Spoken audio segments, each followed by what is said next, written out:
obviously there are reachers that are much more effective, and you can buy them at the local, in the catalogs and all of that.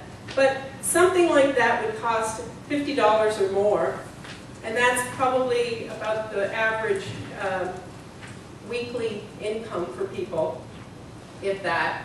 And so creating something for $1 is something that gives a stepping stone. And the materials and the tools are listed on here, and then the photos show a step-by-step way to go ahead and create it. Our hope is that people, but not just recreate it, but that they actually take this and improve on it. And we've seen really wonderful things happen with this. We actually have had many people in the organizations who have taken their the things that they created and taken it on the road and shown it to other organizations and shared it. So we actually start seeing a trickle effect, this information spreading out. Our fourth goal is in building connections. So to establish a collaborative network to sustain the exchange of information, skills, and resources between between communities of like culture, language, and laws. Our progress around that has been in working collaboratively with the leaders in the communities, especially individuals with disabilities, and being able to bring together a variety of NGOs or organizations and to partner with them and to have them take the lead of where they want to go with this, and we provide sort of the catalyst for this to happen. There's a picture here of a group of us together, and it was one of our first gatherings. And then there's a picture of myself with two people, and the woman in there is Gladys Carnades, and she is an Ecuadorian herself who we've been able to contract with her organization, and she's become sort of our in-country director. And that's wonderful because then things are all happening within the community, coordinated by the community, and we come along and provide support based on what's being requested. Other progress we've done in regards to building community is that we've been able to connect people to people. We've connected people within a community by bringing together these workshops where we're doing the training. We have one community where we saw the neighboring community showed up. They wanted to be part of it too. The mayor came. He wanted to see what was going on. We've had a wide range of opportunities for teachers from various small towns to come together. This summer we'll be returning and being able to bring together like 5 or 6 schools where they'll come to do a training and have an opportunity to exchange ideas. And people are basically hungry for these opportunities, and so we're happy to be able to be a conduit for that. So our progress, we're basically focused on, that we have some preliminary indicators of change that we hope to see indicates that we have made some progress. We've seen an increase in the number of adaptations that are regularly used by people with disabilities, an increase in the number of adaptations that are replicated without us there or without our support, and an increase in the number of people who are sharing the skills and knowledge with other people. We've done this through anecdotal data, interviews, case studies, focus groups. We've seen some tangible evidence, as there's a photo here of a physical therapist who created this chair. She molded it herself and used some of our volunteers to bounce ideas off of, and continue to be able to create some of the seating devices for the children who had a need. And I'm actually looking forward to hearing more from our colleagues here about how to integrate more evidence-based data into our future work.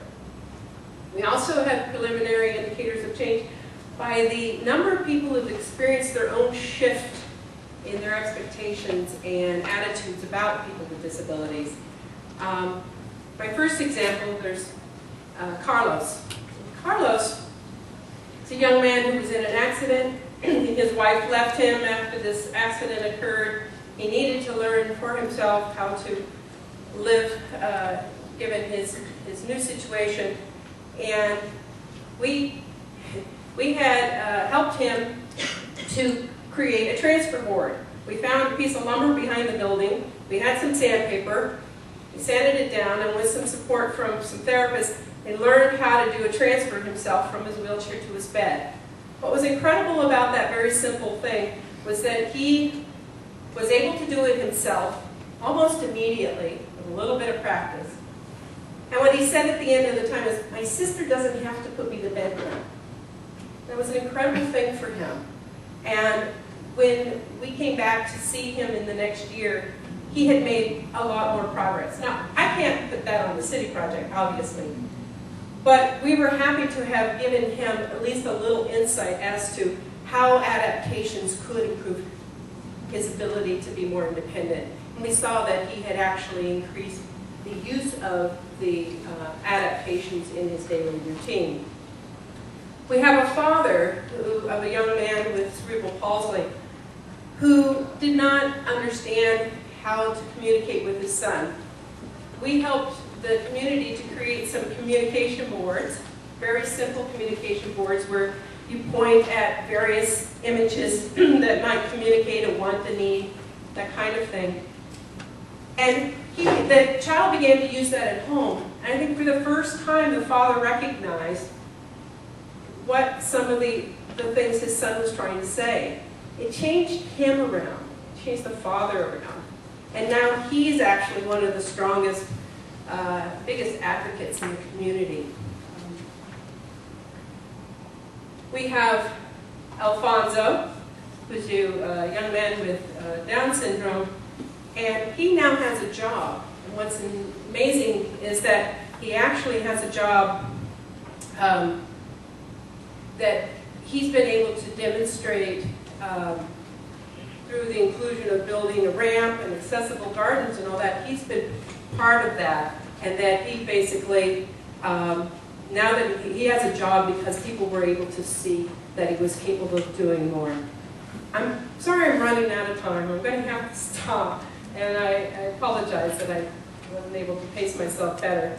But I want to just end by saying that we do have future plans to scale out, to be able to involve ourselves in more ways in the community, to train more trainers, increase the number of adaptation libraries, to increase our number of volunteer trips, how long we are in the various areas, and to increase our connections we make to make those connections more usable in a wide range of ways.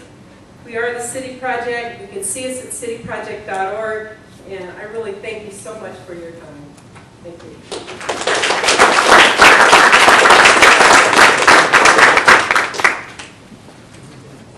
About 10 minutes of Q&A, and I'm just going to pass the microphone around. So, please speak your name if you ask a question.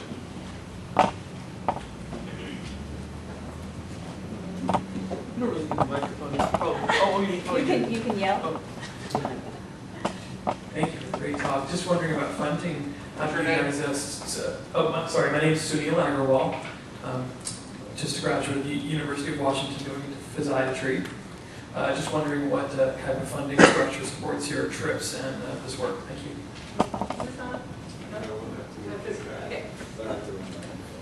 Go back and forth to the camera. The sound system is down, so this is the sound system. That's good. Yeah. Thank you for that question. Funding, of course, is a huge issue for us. We're not affiliated with a university. Our funding currently has been allowing us to do just year to year what we need to do. We're all volunteer-based at this point, including myself. I'd love that not to be the case so I could focus 100% on being the director of our organization. I believe that's what will be able to push us forward. Currently, it's been through donations, Fans Are Friendly, that kind of thing, as well as our volunteer program, and that's one of the things that we'll be building, is a travel philanthropy program. And so people come along and contribute their expertise while they're doing these vacations So we show them a great time,